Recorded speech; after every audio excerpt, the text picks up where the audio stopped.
যার বাবা নেই পৃথিবীতে, তার বেঁচে থাকা জীবন্ত লাশের মতো। কিছু সম্পর্ক ভালোবাসার ঊর্ধ্বে, আর কিছু ভালোবাসা সম্পর্কের ঊর্ধ্বে। তুমি বদলে যাওয়াতে আমার কোনো আফসোস নেই, আমি আমার বিশ্বাসের উপর লজ্জিত।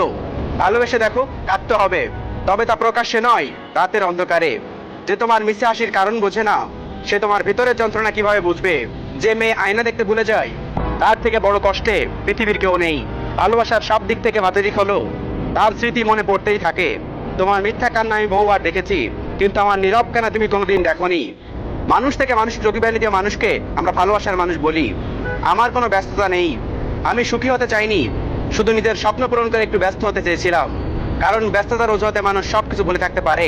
প্রথম ভালোবাসা সবসময় সত্যি হয়, কিন্তু তা ভুল মানুষের সাথে হয়। কারোর মনে ভালোবাসা সৃষ্টি করে তাকে ছেড়ে দেওয়া পৃথিবীর নিকৃষ্টতম অপরাধ। যে হারাবার সে হারাবে, মাঝখান থেকে আপনার জীবনটাকে এলোমেলো করে দিয়ে যাবে। কারোর চলে যাওয়ার আক্ষেপ বুকে বসে রাখলে সফলতা তোমাকে কখনো ছুতে পারবে না। জীবন বদলাতে সময় লাগে না, কিন্তু কখনো কখনো সময় বদলাতেও সারাটা জীবনে কম পড়ে যায়। টাকার অভাব শেখায় বাস্তবতা, ভালোবাসার অভাব শেখায় জীবনের মানে।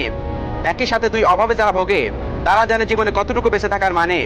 সব হাসি খুশির হয় না, কিছু হাসি যন্ত্রণা লুকানোর জন্য হয়। আর আমার হাসি ছিল আমার জীবনের বড় অভিশাপ। যার জীবনে ফ্যামিলির সমস্যা আছে, খোঁজ নিয়ে দেখো, ভিতর থেকে সে অনেক আগে মারা গেছে। আমি ভালোবাসি বলতে আপনার ব্যস্ততা বেড়ে গেল। আমাকে কেউ অবহেলা করছে, সহ্য করতে পারছিলাম না। তাই আমি তোমাকে ছেড়ে যাওয়ার আগে আমি সব জায়গা থেকে ব্লক করেছিলাম, কিন্তু মন থেকে ব্লক করতে পারিনি। মানুষ অনেকটা দূরে চলে গেলেও তাকে কখনো বলা যায় না। আত্মহত্যা মানুষ কেন করে? যে জানতে পারে সে আর এই পৃথিবীতে নেই। কোনো অভিযোগ নেই, আর থাকবেও না। কিছু মানুষকে আমি কোনোদিন ক্ষমা করব না। আটকে রাখার মানুষ অনেক, আগলে রাখার কই। অসুখে বাড়ে নীরবতা, অথচ মৃত্যুতে হইচই। শোনো, প্রার্থনা করো যেন নিজের ভুলটা কোনোদিন বুঝতে না পারো, কারণ সহ্য করতে পারবে না।